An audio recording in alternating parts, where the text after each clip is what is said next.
For today's video guys, gagawa tayo ng banana Q for merienda, partner sa kape. Ayan na po yung aking saging na binalatan at in-slice ko siya ng into 4.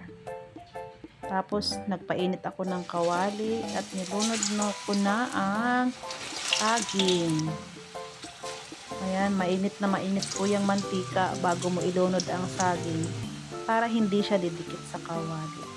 At nilagyan ko siya ng 2 kutsaritang brown sugar.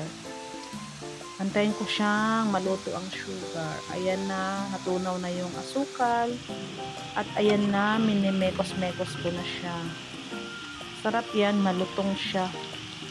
At saka yung saging, hindi ganun kahinog. Ayan na yung pangalawang batch.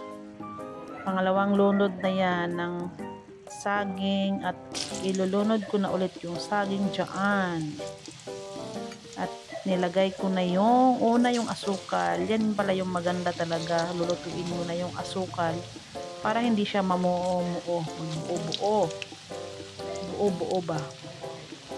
Ayan na siya. Antay mo rin naman siya maluto. Bago mo siya halo-halo or mekos-mekos mo siya. Ayan na. Na-mekos-mekos ko na siya. Ayan, pangalawang na yan, salang na saging. Ayan na po. Luto na siya. Kain na tayo. Thank you for watching guys. Follow for more. Bye-bye.